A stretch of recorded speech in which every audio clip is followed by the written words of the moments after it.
バージンクイーン、グロリアーナ、フェアリークイーン。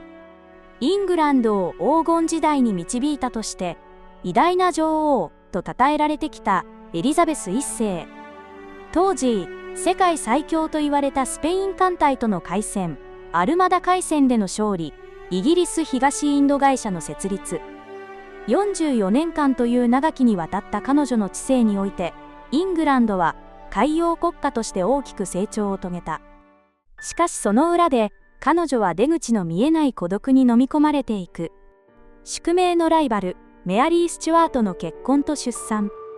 さらにメアリーのイングランド亡命によって引き起こされたカトリック勢力の反乱、最愛の人ロバート・ダドリーとの微妙な関係の変化、顔に残る天然痘の跡と忍び寄る老いの恐怖、すべてを覆い隠すように彼女はおしろいという仮面を身にまとった。徹底的な自己プロデュースと宗教対立を背景としたプロパガンダ、バージンクイーンの名の裏に隠された彼女の本当の姿とは？このチャンネルでは少し変わった歴史をご紹介していきます。よかったらチャンネル登録していただけると嬉しいです。ノーフォーク公とメアリー・スチュアートの結婚とカトリックの復権を掲げた北部の反乱は無事に鎮圧されたものの、国内外の脅威は高まるばかりでした。教皇ピウス5世の破門宣言を受け、イングランド国内にもカトリック宣教師たちが密入国するようになっていたのです。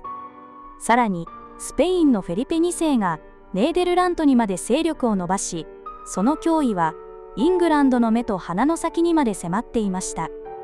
これらの脅威に対抗するため、エリザベスは新たな結婚交渉に乗り出します。相手はフランス王シャルル9世の弟、アンジュ公アンリ。エリザベスより18歳も年下のアンリは、女装趣味でバイセクシャルの噂もある人物でした。アンリは結婚後も臣下たちと共にカトリック信仰を続けられることを条件に、一度は結婚に合意しますが、結局、今は宗教に一生懸命だからという理由で拒否。スペインの脅威に対抗するため、イングランドとの防衛協定を成立させたいフランスは、今度はアンリの弟、アランソン公フランソワとの結婚を提案します。フランソワはこの時16歳。背が低く、鼻が異常に大きく、顔にはひどい天然痘の跡があったといいます。エリザベスは22歳という年齢差と彼の容姿、カトリック信仰を理由に結婚を渋ります。しかし、ウィリアム・セシルは、この結婚がイングランドが生き残る唯一の道、と彼女を説得しました。こうして、エリザベスも交渉に同意し、フランスの使節団がイングランドへやってきます。ところが、1572年8月24日、フランスでプロテスタント勢力であるユグノーの虐殺事件が発生。無差別な虐殺は何週間も続き、10月までに1万人以上が亡くなったとされています。この事件を受け、エリザベスとフランソワの結婚交渉は立ち消えになってしまいました。1578年8月、ロンドン・イズリントンの声だめで、豚の剛毛に貫かれた3体の老人形が発見されます。1体の額にはエリザベスという名が彫り付けられ、残りの2体は彼女の側近の格好をしていたといいます。迷信深いエリザベスはこれをカトリック信徒による暗殺の予言と受け止めました。背景には4年前に亡くなっていたフランス王シャルル9世が同様の呪いで亡くなったと信じられていたことがありました。そしてこの頃からエリザベスはひどい顔の痛みに悩まされ始めます。どうやら虫歯と歯周病が原因だったようですが、このことも呪いが現実のものと受け取られる要因となったようです。この事件では数人が捕らえられ拷問までされましたが、結局犯人は判明せず未解決のままとなりました。ロバート・ダドリーは女王への忠誠心を示すため、この事件の捜査に精力的に取り組みました。この頃、エリザベスの寵愛は近衛隊長クリストファー・ハットンに向けられるようになっていました。ロバートはエリザベスの肉親、レティス・ノリスとの噂が流れたこともあり、挽回に必死だったようです。1578年、この頃、安住公となっていたフランソワとエリザベスの結婚話が再び持ち上がります。フランソワは23歳、エリザベスは44歳になっていました。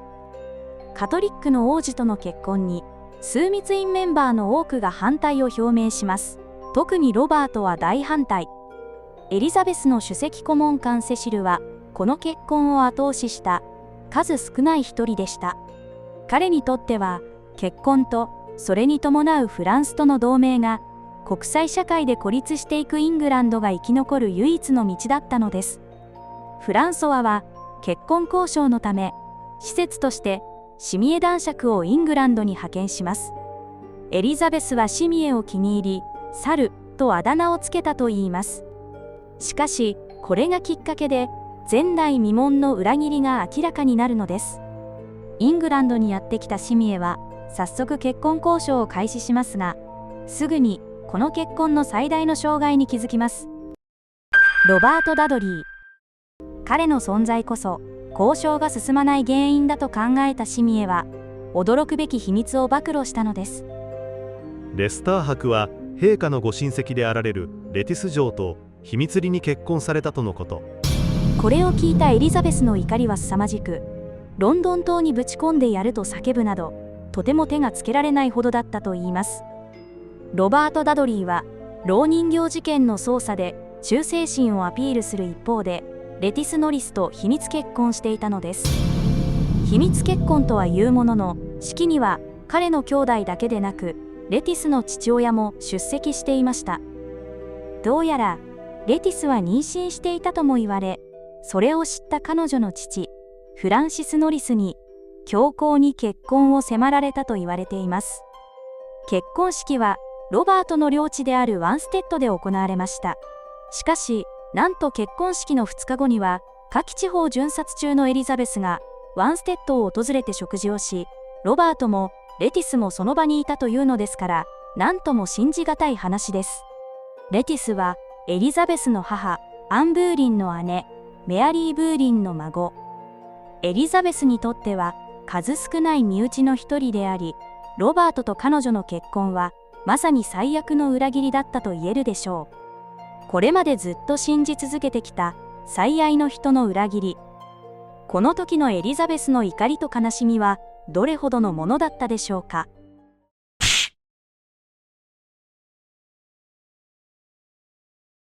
1579年8月17日、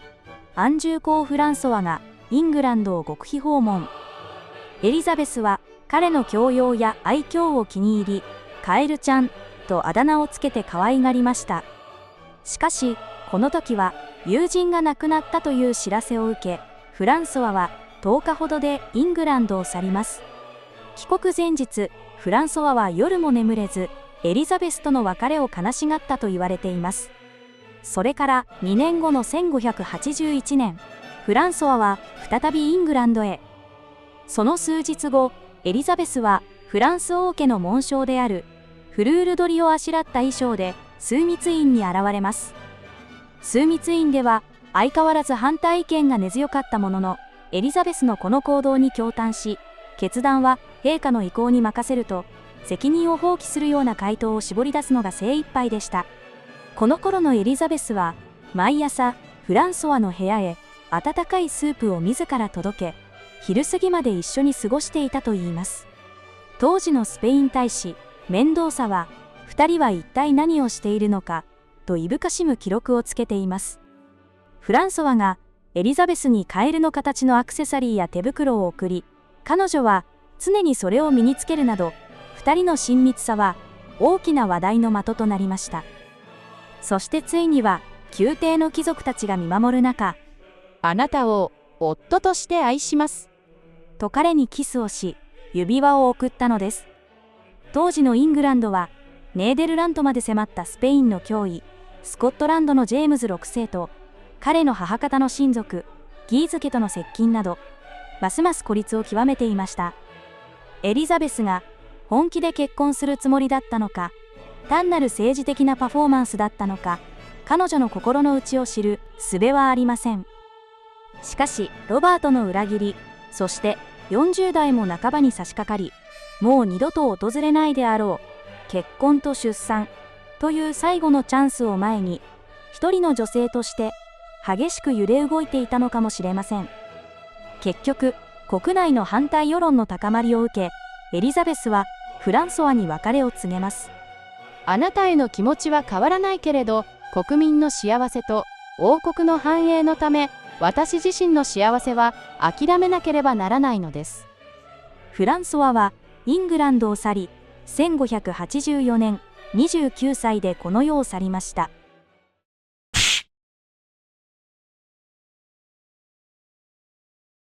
1584年10月、セシルとウォルシンガムを中心とした枢密院メンバーは、ハンプトンコート城において、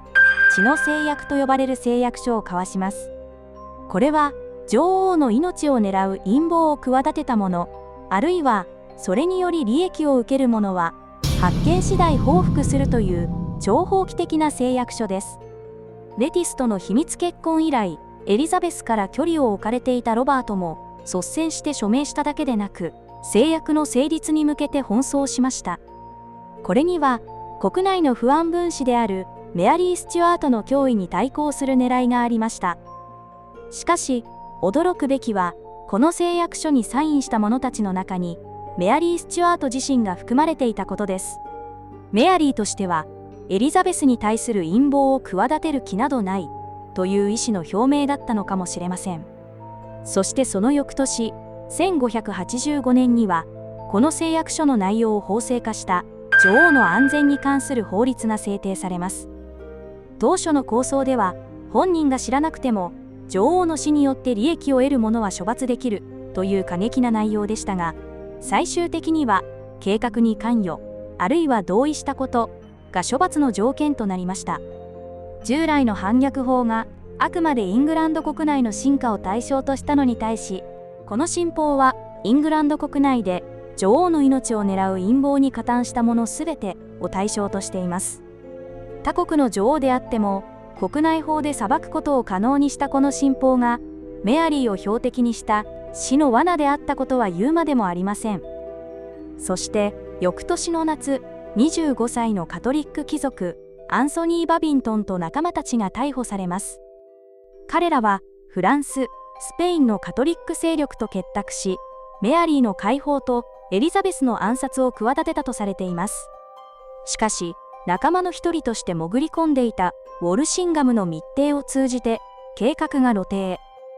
逮捕された者たちは、全員が裁判において、大逆罪で有罪となりました。エリザベスは、この裏切り行為に激怒し、もっと長く、もっと苦しませる処刑法はないの？と迫ったとされます。結局、バビントンは首吊りの後、意識のある状態で内臓や肉体を切り取られ、残った体もバラバラにされるという、この上なく残虐な方法で処刑されました。これには、見物に集まった庶民たちからも、同情の声が上がったといいます。そして、1586年12月4日、メアリー・スチュアートは、バビントンの陰謀に加担したとして、女王の安全に関する法律に基づき、有罪を宣告されたのです。エリザベスは、最後まで死刑の執行を渋ったとされますが、結局は執行命令書に署名。1587年2月8日、午前8時、ホザリンゲイ城にて、エリザベス、宿命のライバル、メアリー・スチュアートは、その人生に幕を下ろしました。エリザベスは、処刑の執行を知ると激怒し、執行命令書を枢密院に提出した秘書を投獄した上、長年の中心であったウィリアム・セシルを一時宮廷から追放してしまいました。そして、メアリー・スチュアートの死は新たな対立の幕開けでもあったのです。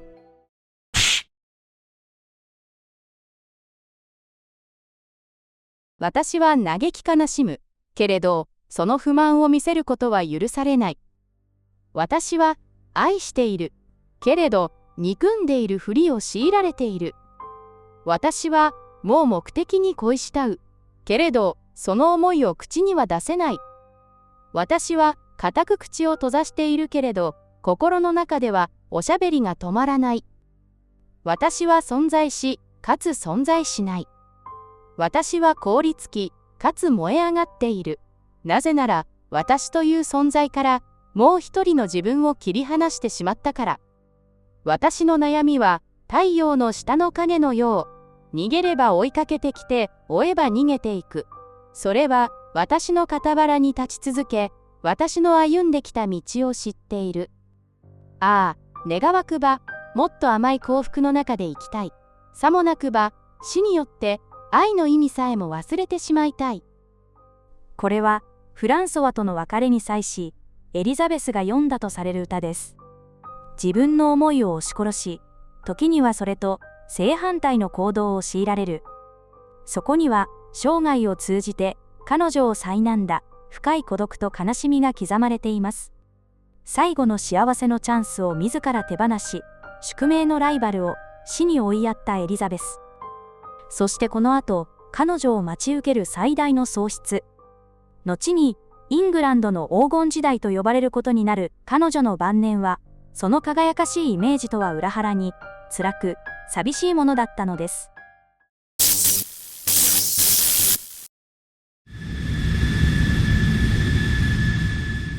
このチャンネルでは、少し変わった歴史をご紹介していきます。チャンネル登録して、次回もぜひ見てくださいね。